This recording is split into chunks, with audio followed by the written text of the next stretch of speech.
အားလုံးပဲမင်္ဂလာပါအခုတခါမိတ်ဆက်ပေးမယ့်ပစ္စည်းလေးကတော့ E-Cloud PA Kilowatt Hour Secret Product လေးပဲဖြစ်တယ်ပေါ့နော်သူ့မှာဆိုလို့ရှိရင်အာမခံ2နှစ်ထိပေးထားတယ်ပေါ့နော်သူ display မှာဆိုလို့ရှိရင် voltage ပြပေးတယ် ampere ပြပေးတယ် temperature ပြပေးတယ် kilowatt hour ပြပေးတယ်ပြီးရင် residual current milliampere လေးပါပြပေးတယ်ပေါ့နော်ပြီးလို့ရှိရင် download လို့နှိပ်တဲ့အခါမှာတော့ power ပါပြပေးတယ်ပေါ့နော်သူ့မှာ function 6ခုပြပေးတယ်ပေါ့နော်အဲ့တော့သူ့ရဲ့ connection က supply ကဒီအပေါ်ကဝင်နေပေါ့နော် line တွေအပေါ်ကဝင်ပြီးအောက်ဘက်ကတော့အောက်ကထွက်တယ်ပေါ့နော်အဲ့တော့ဒီ user အနေနဲ့ကဒီ stick လေးကိုသုံးမယ်ဆိုလို့ရှိရင်တော့ connection မှန်အောင်ချိန်ပြရမယ်ပြီးရင် setting ကိုချိန်ပြီးမှသုံးပြရမယ်ပေါ့နော်အဲ့တော့ပထမဆုံး setting ချိန်မယ်ဆိုလို့ရှိရင်ဒီ set ဆိုတဲ့ခလုံးလေးကိုချက်နှိပ်လိုက်ပေါ့နော်အဲ့ဆိုလို့ရှိရင်ပထမဆုံးတွေ့ရတာက over voltage ကဒီမှာ230ကနေပြီးတော့300 voltage ဒီ adjust လုပ်လို့ရတယ်ပေါ့နော်ဒီ secret တစ်လုံးအနေနဲ့ဆိုလို့ရှိရင်တော့240 voltage ကထားလို့တင်တယ်ပေါ့နော်245ထားကြရပေါ့နော်245ထားလိုက်ပါပြီးလို့ရှိရင်ဒီ set ကိုနှိပ်လိုက်ပါအဲ့ဆိုလို့ရှိရင် ana voltage က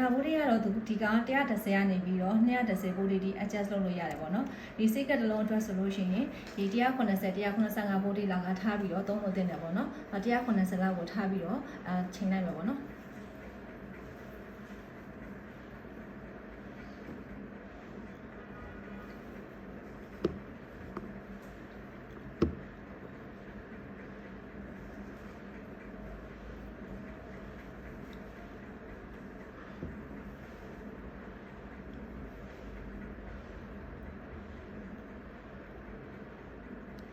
ana voltage ချိန်ပြီးပေါ့နော်အဲ့ဆိုလို့ရှိရင်စောက်ကိုနှိပ်လိုက်တဲ့အခါမှာဒါက voltage trip time ကသူက1နေပြီးတော့30 second ထိ adjust လုပ်လို့ရတယ်ပေါ့နော်ဒီမြန်ဖြတ်လေကောင်းလေပေါ့နော် voltage trip time ကြတော့သူကအဲ့ဆိုလို့ရှိရင်1 second လောက်ပဲထားပေးလိုက်မယ်ပေါ့နော်ပြီးလို့ရှိရင်စက်ကိုနှိပ်ပြရမယ်ပေါ့နော်အဲ့ဆိုလို့ရှိရင်ဒီ ampere လေးတွေ့ရမယ် ampere က1 to 63 ampere အထိ adjust လုပ်လို့ရတယ်အဲ့တော့ user အနေနဲ့ကိုသုံးမဲ့လို့ကိုတွက်ပြီးတော့သုံးလို့ရတယ်ပေါ့နော်ချိန်ပြီးသုံးလို့ရတယ်အဲ့မှာ63 ampere ထိထားရတယ်ပေါ့နော်ချိန်ပြီး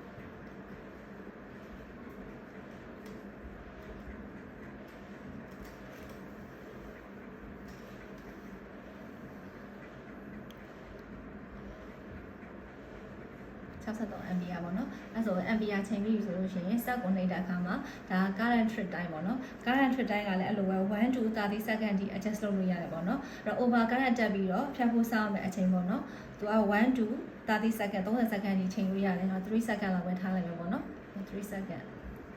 ပြီးလို့ရှိရင်ဒီကဘာလဲဆိုတော့ reconnect time over voltage under voltage over current ကြောင့်ပေါ့နော်ပြန်ပြီးတော့ auto reconnect ပြန်ပြီးတော့ relay ပြန်ကပ်ပြီးလုပ်ပေးမယ်အချိန်ပေါ့အချိန်ရည်အတွက်ပေါ့နော်သူက neglect လဲရတယ်0 to 20 တိုင်းတွေထားလို့ရပါပေါ့နော်ကိုကဘယ်နှချိန်သတ်မှတ်ပေးမှလဲ